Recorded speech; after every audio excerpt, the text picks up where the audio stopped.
It started on a quiet Monday morning, the kind that felt heavy before the day even began. The halls of Crestwood High buzzed with whispers, and every eye turned toward the small, gray-haired woman walking slowly down the corridor, clutching a box of her belongings. That woman was Mrs. Eleanor Brooks, the oldest teacher in the school, 68, gentle voice and heart full of patience. For 35 years, she taught English to generations of students, some now grown with children of their own. But today, she was being escorted out of the building she had given her life to. No one said a word as she passed. Some teachers looked away in guilt. Others, the younger ones, whispered that it was time for change. The new principal, Mr. Darren Cole, stood at the end of the hallway, arms folded, eyes cold. He had been principal for only 6 months, but his mission was clear: modernize the school, cut old methods, and bring in new faces. Mrs. Brooks, in his eyes, represented the past. "I'm sorry, Eleanor," he said that morning, his tone flat. "We're restructuring. It's nothing personal." But it was personal. Everyone knew it. She had spoken up in a staff meeting, called out how the new policies were hurting struggling kids. That was the moment she sealed her fate. As she left, a faint smile tugged at her lips. "Take care of those children," she said softly. "They need more heart than rules." Then she was gone. By lunchtime, the students knew. "They fired Mrs. Brooks?" A girl gasped near the lockers. "But she bought books for the library with her own money. She helped my brother graduate," another shouted. Anger simmered. A quiet rebellion began. The next day, Principal Cole strutted through the halls, proud of his decisive leadership. He didn't notice the subtle shift: the students' cold stares, the teachers' hushed tones, the janitor who paused before greeting him. That night, he found an anonymous letter slipped under his office door. It read, "You made a mistake. She built this place. Literally." He dismissed it as nonsense, until the next morning, when the janitor, Mr. Peters, called him to the auditorium, saying, "You might want to see this." The entire senior class had gathered, pointing at something behind the old stage curtain, a section of the wall being repainted after years of neglect. But beneath the old layers of paint, carved in stone, were the words, "Crestwood High School, founded by Eleanor Brooks, 1989. The crowd went silent. Mr. Cole's face turned pale. The school board logo, the one on every banner, every ID card, had her name engraved at its foundation. Mrs. Brooks hadn't just taught here. She built the school. Whispers turned into outrage. Students filmed the discovery, posting it online. Within hours, the video went viral. "They fired the woman who founded the school!" News vans showed up. Parents demanded answers. Even the mayor's office called. Mr. Cole's modernization plan crumbled overnight. He tried to do damage control, but the truth was out. Later that evening, he called an emergency meeting. "There must be some mistake," he said, his voice trembling. "She wasn't a founder, just a teacher who worked here early on." But one of the board members pulled out an old black and white photo, a groundbreaking ceremony from 1989, showing a young Eleanor Brooks with a shovel in hand, surrounded by smiling officials. "She donated the land," the board member said. "Without her, there wouldn't even be a Crestwood High." Mr. Cole sat back, silent, as his empire of arrogance began to collapse. But the story didn't end there. 3 days later, Mrs. Brooks returned. The superintendent himself had asked her to come back not as a teacher, but as an honorary figure for the school's anniversary. When she stepped into the auditorium, students stood and clapped. Tears glistened in her eyes. "I never wanted attention," she said softly into the microphone. "Just respect for the work we do for our children." Mr. Cole stood in the shadows, face hidden, listening. He wanted to apologize truly, but guilt rooted him to the floor. That night, as he locked his office, he found a small envelope on his desk. Inside was an old photo of young Mrs. Brooks holding a baby. On the back were the words, "You wouldn't be here if it weren't for her." His heart froze. He turned the photo over again. The baby, the one in her arms, had a small scar on his cheek, the same scar he had. His hand trembled.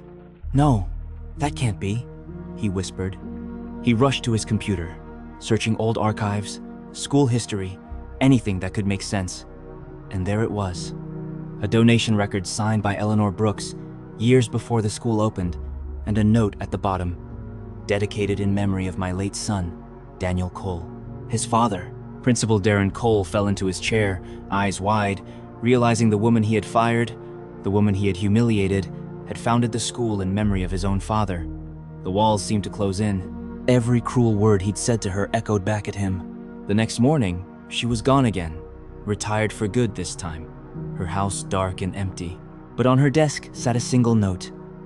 "I knew who you were the day you walked in. I hoped you'd see it too, one day." He sank to the floor, tears streaming down his face.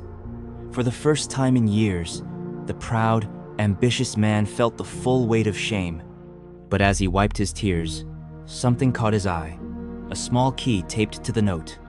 On it were 3 words: "For the truth." That night, driven by guilt and curiosity, he returned to the school alone. The halls were dark, silent, except for the hum of distant lights. The key fit a small, rusted box hidden behind a plaque in the principal's office, a box no one had ever noticed before. Inside were dozens of letters, receipts, and photos, proof that Eleanor Brooks had spent her entire life protecting this school, paying for supplies when budgets failed, covering student lunches from her own salary, even helping families stay afloat when they couldn't afford tuition fees. But tucked between the papers was something else, an envelope addressed to him. His hands shook as he opened it. "If you're reading this," the letter said, "then you finally found what I wanted you to. The truth about who you are and who your father was. There's one more thing you need to see. The school's true founding document, the one they buried under the cornerstone. Go there before they do." "Before they do?" He looked up, startled. Who was they? And why did it sound like someone else already knew? Outside, thunder cracked. Through the window, he noticed 2 dark figures near the construction site flashlights sweeping across the old foundation of the school. He froze. Then, one of the lights turned directly toward him. The storm rolled in heavier that night, wind howling through the trees like a warning. Principal Darren Cole stood frozen by the window, staring at the 2 figures outside the school. Their flashlights danced across the muddy ground near the cornerstone, the very place Mrs. Brooks's letter had told him to go. He grabbed his coat and stepped out into the rain, heart pounding. "Who are they?" he muttered, tightening his grip on the flashlight. Every step echoed in the storm as thunder cracked above. When he reached the site, the figures were gone, but the ground had been disturbed. A small metal plaque lay half buried, its bolts pried loose. Someone had been trying to dig it out. He knelt, brushing away dirt until his fingers hit something solid, an old metal box sealed with wax, the same kind of wax Mrs. Brooks had used on her letters. He pried it open carefully. Inside were documents, old photographs, and a weathered notebook wrapped in plastic. As he flipped it open, his stomach dropped. The first page read, "Founding Charter Crestwood High School, drafted by Eleanor Brooks and Daniel Cole," his father's name in her handwriting. He stared at it in disbelief.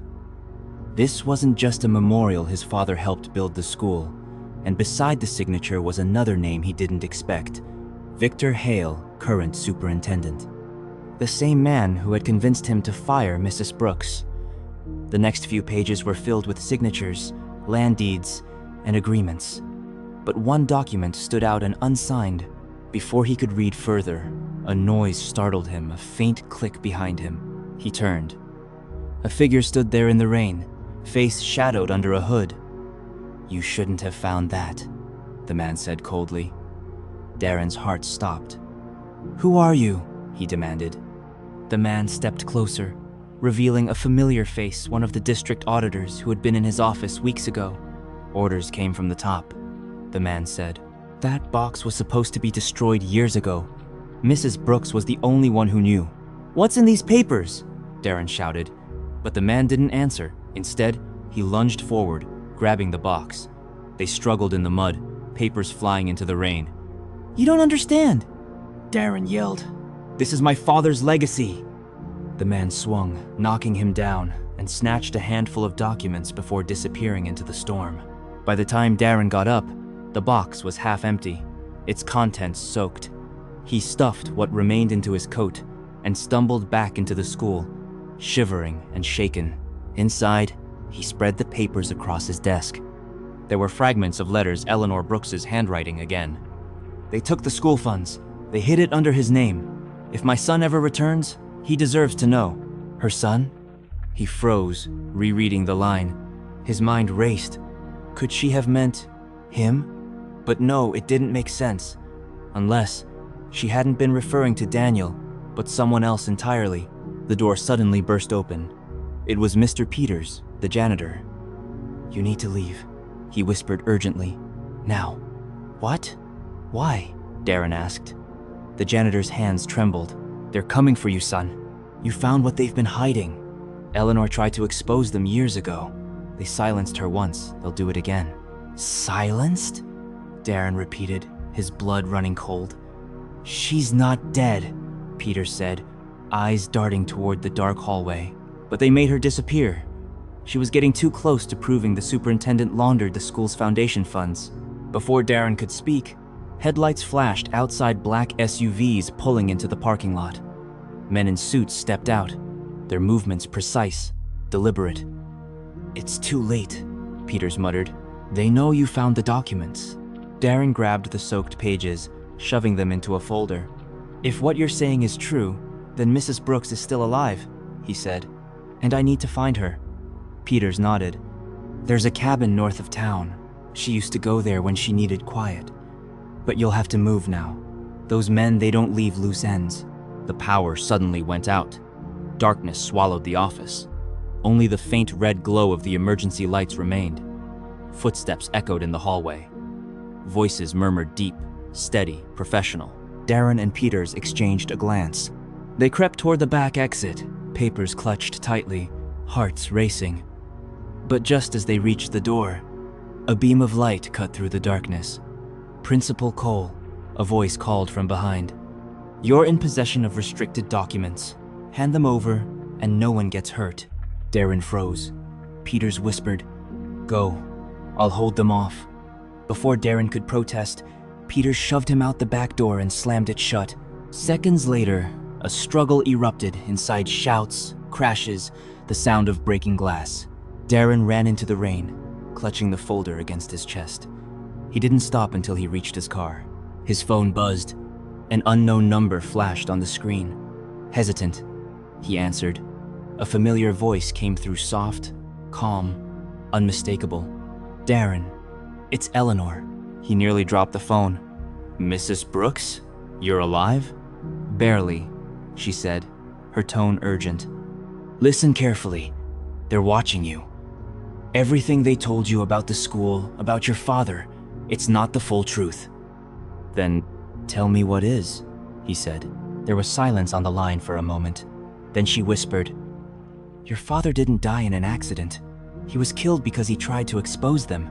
And the man who ordered it is still in power." Darren's heart stopped.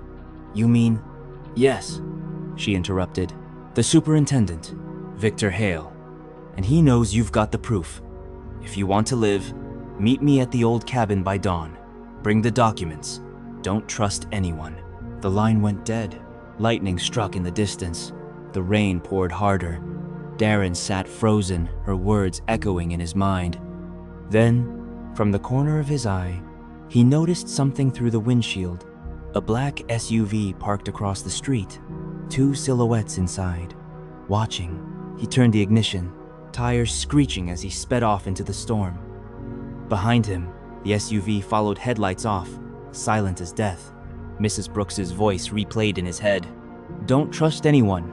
He gripped the wheel tighter, eyes darting to the rearview mirror as the SUV closed in. And just as he reached the narrow bridge out of town, a single shot rang out, shattering his back window. Rain hammered the windshield as Darren swerved across the narrow bridge, glass shards glittering in the darkness. The black SUV stayed close behind, tires hissing through puddles, engine roaring like a predator closing in. His heart pounded. One hand clutched the wheel, The other pressed the soaked folder against the passenger seat, the only proof of everything Mrs. Brooks had warned him about. Another gunshot cracked through the storm, this time hitting the rear tire. The car spun, fishtailing toward the edge. "No, no, no!" he shouted, fighting the steering. The vehicle slammed into the guardrail and stopped inches from the river below. Steam hissed from the hood. Through the cracked rearview mirror, he saw them, two men in black coats, stepping out of the SUV. Calm, trained. One of them raised a flashlight. "He's still alive." Their footsteps echoed on the wet pavement. Darren's eyes darted around desperately, the documents, the phone, the keys. Then he spotted an old maintenance ladder leading down under the bridge. Without hesitation, he grabbed the folder, kicked open the door, and climbed down into the darkness just as a bullet shattered the glass above his head. He moved fast, slipping through mud and dripping pipes until he reached the riverbank. The sound of the men above faded, replaced by the storm's low growl. He crouched behind a concrete pillar, catching his breath. His hands shook uncontrollably. He pulled out his phone, no signal. The screen flickered from the rain. "Come on," he muttered, trying again, but nothing. That's when he saw headlights approaching from the opposite side of the bridge. A smaller car, this time a silver sedan, slowing down cautiously. Darren stepped out from beneath the bridge, waving frantically. "Help, please!" The car stopped. The door opened. It was a woman. Mid-40s, umbrella in hand, eyes sharp but kind. "Are you hurt?" she asked. He stammered, soaked to the bone. "I was being chased. They're trying to kill me." The woman glanced toward the empty bridge. "Get in," she said quickly, "before they come back." He slid into the passenger seat, dripping water all over the dashboard. "Thank you," he gasped. "I don't even know your name." "Dr. Clara Rhodes," she said calmly, pulling back onto the road. "You're Darren Cole, right?" His head snapped toward her. "How do you know my name?" She didn't answer right away, just tightened her grip on the wheel. "Eleanor called me," she said finally. "She said if you were still alive by tonight, to find you." Darren's chest tightened. "So she's safe?" "For now," Clara replied. "But you both have no idea how deep this goes." They drove in silence for miles, the storm following them like a shadow. Finally, they turned onto a dirt path leading into the woods. The headlights caught the outline of a small cabin ahead, just as Mrs. Brooks had described. But as they pulled up, Darren noticed something strange. The front door was open, and inside, faint light flickered. "Stay here," Clara whispered. She reached into the glove compartment, revealing a small pistol. Darren's eyes widened. "You carry a gun?" "Let's just say," she replied, "I've been through this before." They stepped out cautiously, rain soaking their clothes. Darren's heart pounded as they crept toward the cabin. The floorboards creaked under their shoes. Inside, the room smelled of smoke and damp wood. Papers were scattered across the table. Blueprints, letters, old photographs. But no sign of Mrs. Brooks. "Eleanor?" Darren called softly. Silence, then a faint rustling from the back room. Clara motioned for him to stay put and slowly pushed open the door. What they saw froze them both. Mrs. Brooks sat in an armchair, pale but alive, eyes tired yet fierce. "You came," she whispered. "I knew you would." Darren rushed to her side. "They tried to kill me, the men, the SUV." She nodded weakly. "I know. They work for Hale. He's been covering this up for decades. Your father found out the truth and they silenced him the same way." She reached for the folder, trembling hands brushing over the soaked papers. "Do you still have the last page?" she asked. "The one with the seal?" Darren frowned. "What seal?" "The school's original crest," she said. "It's more than a logo. It hides the coordinates to where the stolen foundation funds were buried. Once you find that, you'll have the power to end Hale for good." Before he could respond, Clara's phone buzzed. She looked down, and her face drained of color. "They found us." Headlights appeared in the distance, multiple vehicles this time. Black SUVs cutting through the rain, surrounding the cabin from all sides. Mrs. Brooks stood shakily, her voice steady despite her fear. "You have to go, Darren. Take the folder. Take the truth. Finish what your father started." "I'm not leaving you," he protested. "You must," she said, tears glistening in her eyes. "They won't stop until everything your father built is gone. You're the only one who can clear his name." Gunfire shattered the windows. Clara ducked, pulling Darren down. "We're outnumbered," she yelled. Darren grabbed the folder and crawled toward the back door. "Mrs." Brooks stumbled after him, but a bullet hit the wall beside her, knocking her to the floor. "Eleanor!" he screamed, dragging her behind a table. She gasped, clutching her shoulder. "Go now." Outside, engines roared and boots splashed through the mud. Clara fired a few shots through the doorway, buying them seconds. "There's a back trail!" she shouted. "Through the woods!" Darren hesitated, torn between running and staying. Mrs. Brooks looked up at him, pain etched in every line of her face. "Find the seal," she whispered. "Everything depends on it." He nodded, tears mixing with rain, and sprinted out the back as bullets tore through the cabin walls. Clara followed close behind, covering him. The forest swallowed them in darkness, branches slashing their faces as they ran. The sound of pursuit echoed behind them, shouts, flashlights, the crunch of boots closing in. Then silence. No gunfire, no voices, just rain. Darren turned, chest heaving. Did we lose them? Clara didn't answer. She was staring at something on the ground. A large, flat stone, partially buried under roots, marked with a faded carving. The Crestwood seal. He dropped to his knees, brushing away mud, until the full emblem emerged, an eagle clutching a scroll. But beneath it, faintly etched, were numbers, coordinates. "She was right," he whispered. "This is where it all began." Clara knelt beside him, eyes wide. "We need to decode it before they find us." A branch snapped behind them. Darren spun around. A silhouette stood just a few feet away, holding a gun aimed directly at his chest. Lightning flashed, revealing the face. It wasn't one of Hale's men. It was Mr. Peters, the janitor. His expression was cold, unreadable. "You shouldn't have run, Darren," he said quietly. "I told you not to come here." Rain streamed down Darren's face as he froze under the flickering lightning. The gun in Mr. Peters' hand didn't waver. Clara stepped slightly in front of Darren, aiming her pistol back at him. "Put it down," she said sharply. But Peters didn't flinch. "You don't understand," he said quietly. "This isn't what you think." Darren's heart raced. "Then explain it," he demanded. "You said you were helping Mrs. Brooks." "I was," Peters interrupted. "For years. But she changed the plan. She wanted to go public. Hale found out and gave me a choice. Protect her legacy, or let them destroy everything she built." His voice cracked under the weight of guilt. Clara tightened her grip. "So you're working for Hale?" "No," Peter said. "I was working against him, but I couldn't tell either of you. Not until you found the seal." He slowly lowered his weapon.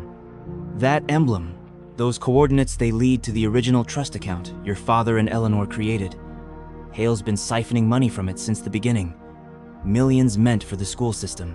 Darren's breath hitched. "Then help us expose him." Peters nodded solemnly. "That's why I'm here, but we need to move. His men are close." Clara hesitated, then lowered her gun slightly. Together, they brushed the mud from the stone and entered the coordinates into Darren's phone. It pointed to a nearby ridge overlooking the river. "That's only a mile from here," Darren said. "Let's go." They moved through the forest under the storm's roar, flashlights slicing through the darkness. The terrain grew steeper, the path narrower. Darren's mind raced his father's death, Mrs. Brooks's warnings, the documents in his coat. It all led here. When they reached the ridge, the rain eased slightly. A small clearing opened ahead, and at its center stood an old concrete vault, half covered by vines. "This is it," Peters whispered. He knelt and brushed off the rusted plaque. The same eagle seal. The vault door was locked with a heavy chain. Clara handed him a crowbar. "Do it." With one hard swing, the lock snapped open. The door creaked, echoing into the night. Inside were stacks of old boxes wrapped in plastic labeled Foundation Grant Records, 1,989 1,000. 993. Darren's hands shook as he opened one. Inside were ledgers, receipts, and signed authorizations, all in Superintendent Hale's name. But what stopped him cold was the file at the bottom, Daniel Cole Memorial Account, his father's name. Inside were checks made out to shell companies Hale had created, each signed with a forged signature. Proof of decades of theft. Proof that his father's accident had been no accident at all. Clara exhaled. "We have him." Darren nodded, his face hardening. "We'll take this straight to the press." But before they could move, headlights swept across the trees. Engines roared closer. Peters cursed. "They found us." Gunfire erupted. Bullets ripped through the trees as Darren and Clara dove for cover. Peters fired back, shouting, "Get the records out. Don't let them burn it." Darren grabbed the files, sprinting toward the car parked near the ridge. Clara followed close behind until a shot hit the ground beside her, sending dirt flying. She stumbled, but kept moving. Behind them, Peters shouted, "Go, I'll hold them off. You'll be killed," Darren yelled. "I already made peace with that," Peters said with a grim smile. "Just finish it, son. For her, for your father." He turned and fired again as they sped off, the sound of gunfire fading behind them. By dawn, Darren and Clara reached the city limits, clothes torn and faces streaked with mud. They drove straight to the local news station. Within hours, the story exploded. Superintendent Hale accused of embezzling millions in education funds. Photos of Mrs. Brooks and Daniel Cole filled the screens. The truth was out. Police raided Hale's home that evening. He was led away in handcuffs, cameras flashing. "Do you have anything to say?" reporters shouted. Hale said nothing, just glared coldly into the lens. Defeated. Justice, at last, was catching up. Days later, a memorial was held at Crestwood High. The students and teachers gathered under clear skies. This time no rain, no whispers, only respect. A new bronze plaque was unveiled beside the school's entrance, in honor of Eleanor Brooks and Daniel Cole, founders of Crestwood High, whose integrity built more than a school. They built hope. Darren stood silently as Mrs. Brooks was wheeled to the stage, her shoulder bandaged but her spirit unbroken. She looked at him with pride. "You did it," she said softly. He smiled faintly. "We did it." The crowd applauded. For once, the halls of Crestwood felt peaceful, as if the ghosts had finally been laid to rest. But as the sun set, Clara approached Darren with a frown. "You might want to see this." She handed him a file she'd recovered from the vault, one he hadn't opened yet. It was marked Confidential, Project Legacy. Inside was a photograph of his father, standing with Hale and someone else, Eleanor Brooks. On the back of the photo, in fading ink, were the words, "The truth isn't buried, it's inherited." Darren frowned. "What does that mean?" Clara hesitated. "I don't know, but look closer." Under the handwriting was a faint stamp, the same seal as before, but with different coordinates, different numbers. He looked up, confusion turning to dread. "These aren't the same coordinates as the vault." "No," Clara said. "They point somewhere else." "Where?" he asked. She met his eyes gravely. "The old Crestwood church, the one that burned down 20 years ago." Darren froze.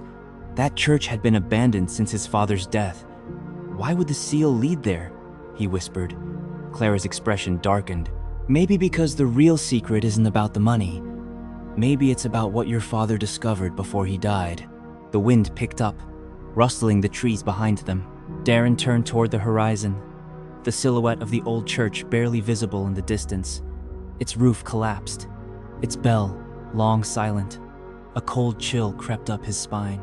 He took a deep breath and whispered, "Then that's where we go next. Have who is repanned." Night had fallen over Crestwood once again. The old church stood on the outskirts of town, shrouded in mist and silence. Its roof had caved in years ago, vines crawling up the crumbling walls like nature's quiet revenge. The broken bell tower leaned forward, casting a long shadow across the graveyard. Darren parked a few yards away, headlights off, the air thick with tension. Clara sat beside him, clutching the file. "You sure about this?" she asked softly.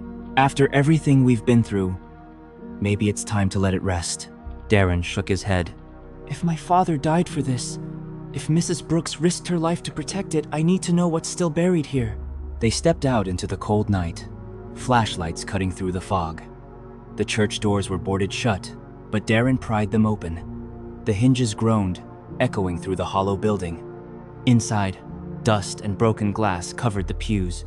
Torn pages of old hymn books littered the floor. The air smelled of smoke and decay. Clara scanned the file again. The coordinates lead to the altar, she said. They approached the front of the church, beams of light trembling as rain began to fall through the cracked roof. Beneath the altar was a large stone slab, engraved faintly with the Crestwood seal again. Darren knelt, running his hand over the symbol. It's the same mark from the vault, he murmured. But why here? He pressed against the slab. It didn't move. Clara joined him, helping lift the heavy stone. Beneath it was a narrow staircase descending into darkness. Cold air seeped up from below, carrying a faint metallic scent. Darren's flashlight flickered. There's something down there.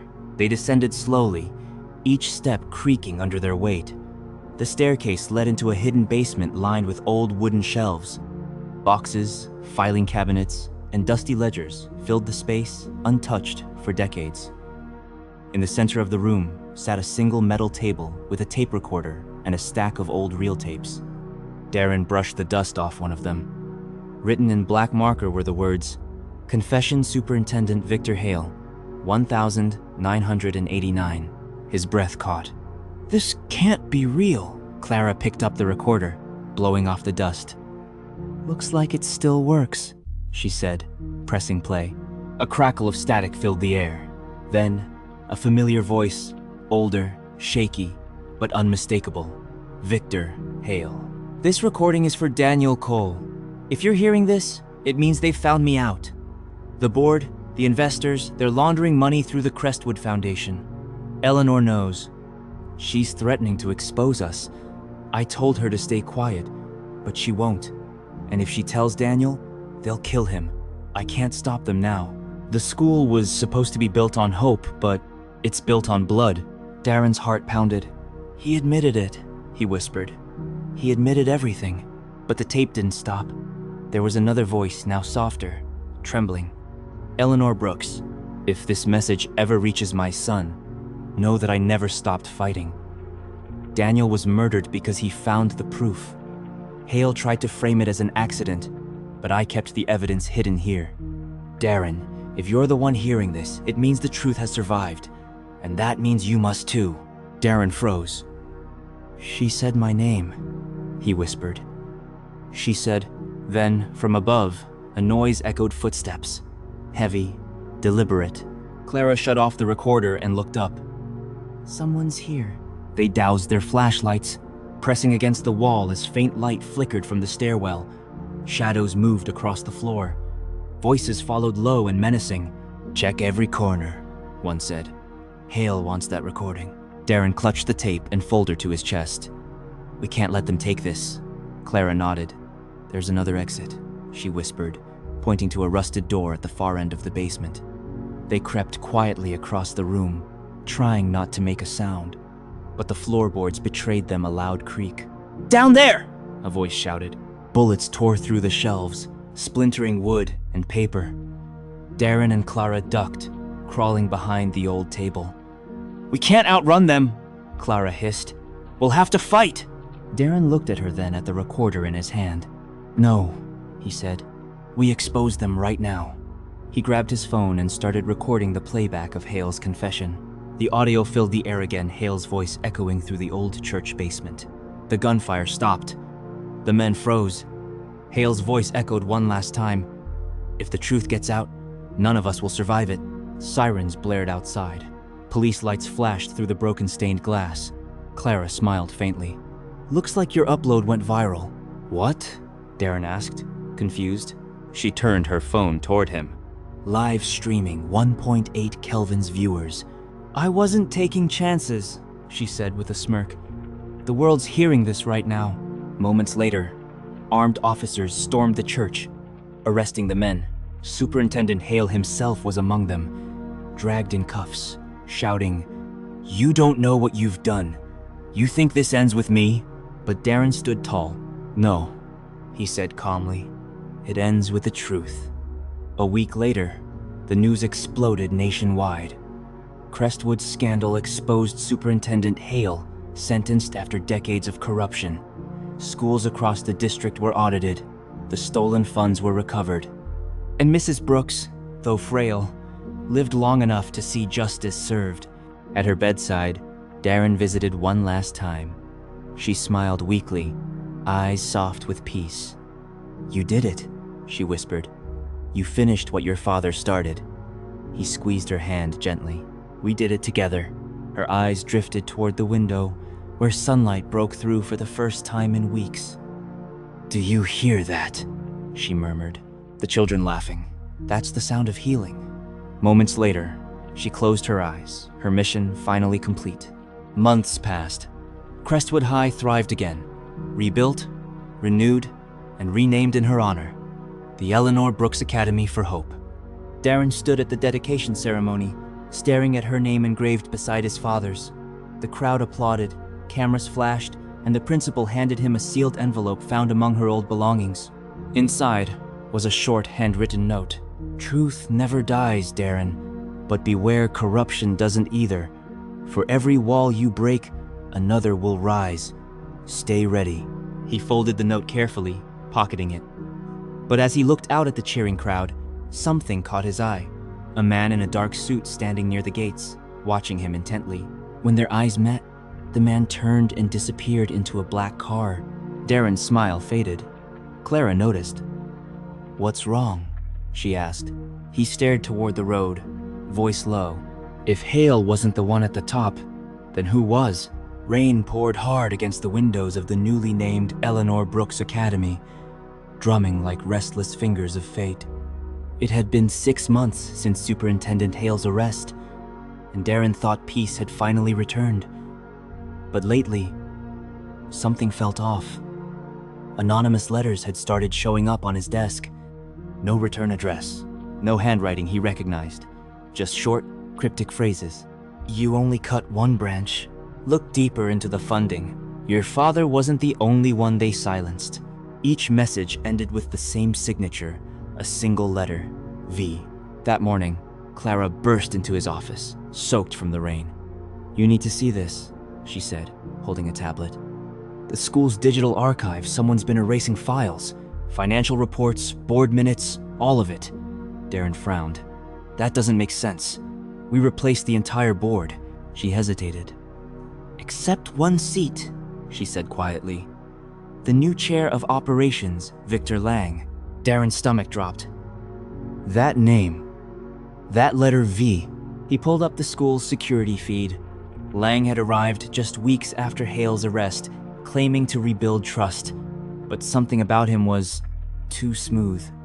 Always calm, always polite, always avoiding questions about his past. That night, long after everyone left, Darren stayed behind.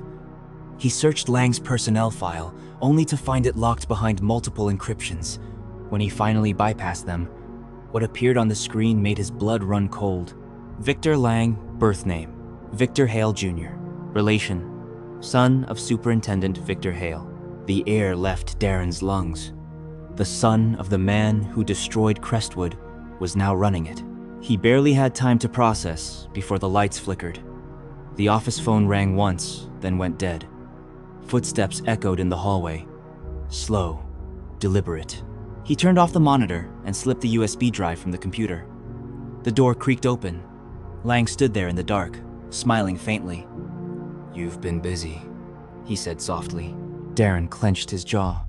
"You think you can erase everything your father did?" Lang chuckled. "Erase? No, improve. My father was careless, emotional. I'm not. The school's new funding comes from the same investors who built it decades ago. Only now, they answer to me." He took a step closer. "And if you stay quiet, Darren, I can make you a very wealthy man. If you don't," he tapped his wristwatch, "let's just say accidents happen just like your father's." Darren's rage flared. "You killed him," Lang tilted his head, smirking. I didn't say that, but you just confirmed what you believe. Before Darren could reply, Clara appeared in the doorway behind Lang, holding up her phone. Say hi to the world, Victor, she said. You're live. Lang froze. The faint red recording light blinked. His smirk vanished. You think this will save you?